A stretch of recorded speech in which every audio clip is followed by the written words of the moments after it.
Enxertos de Luz. Obra A Divina Epopeia, de Bittencourt Sampaio. Nossa proposta é trazer os principais pontos da obra, para extrair o pensamento do autor, sem fazer qualquer comentário pessoal. Notas ao canto 21.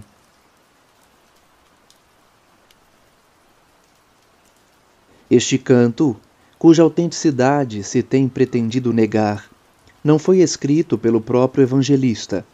Foi por ele ditado a um dos seus discípulos, quando o vidente do Apocalipse já se achava bastante avançado em anos e não mais podia escrever. Não obstante, porém, os argumentos da sofística impugnação, as melhores razões existem para se lhe aceitar a autenticidade, já pelo estilo da narração, já pela tradição permanente, como nos seria fácil provar se o nosso fim não fosse unicamente apreciar, interpretando-os em espírito e em verdade, os fatos que o evangelista nos relata. A Igreja do Cristo foi, em sua origem, uma reunião de fiéis escolhidos por Pedro e outros apóstolos, conscientes da superioridade daquele sobre seus companheiros, pelo que obravam muitas vezes conforme seus conselhos, sob a sua direção, para ajudar a espalhar a boa nova. A Igreja se formava dos sinceros e verdadeiros crentes, judeus ou gentios, que aceitavam a lei do amor que o Divino Mestre pregara aos homens na sua missão terrestre. A Igreja do Cristo é, portanto, a reunião dos filhos do Senhor, zelosos e submissos à lei divina, pela prática do amor de Deus acima de todas as coisas e do próximo como de si mesmos, obrando sempre para com os outros, em qualquer circunstância da vida, pelo pensamento, pela palavra e pelos atos, como queriam que os outros obrassem para com eles.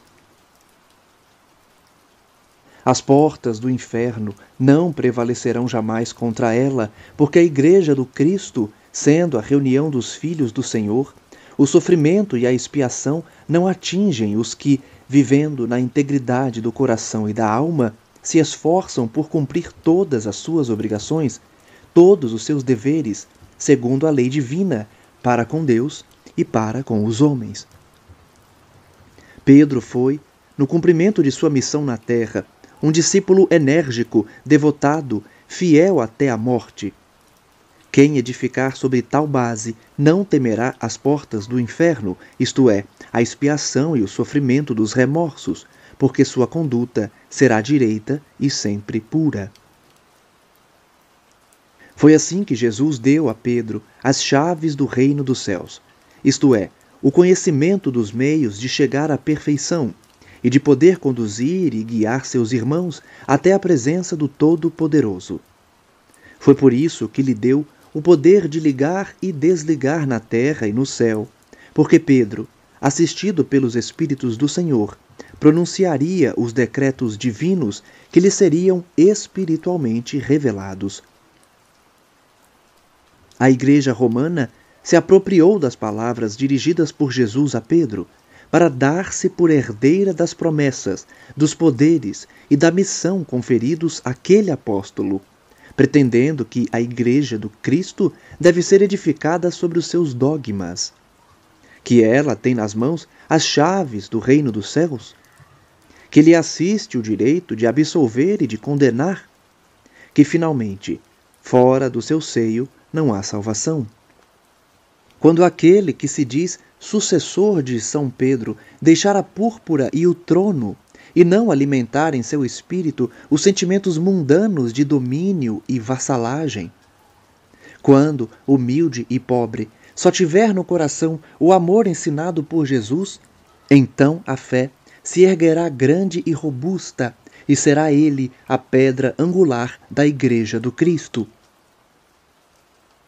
Quanto à resposta que lhe deu Jesus com referência a João, e que, tomada em sentido material e ao pé da letra, fez supusessem que João não morreria até a volta do Mestre na época predita do fim do mundo, significava que cada um tem que velar bastante sobre seus próprios atos e preparar o termo de sua existência para não procurar no futuro o destino deste ou daquele na terra. Estão convencidos os que negam a ressurreição e a ascensão de Jesus da procedência de seus argumentos? Não aceitam a história? Contradizem a tradição? Desconhecem o testemunho dos apóstolos? Inventam-se histórias, inventam-se mitos, mas não se cria uma doutrina cimentada com o sangue de tantos mártires para dar testemunho da moral divina do Redentor do gênero humano.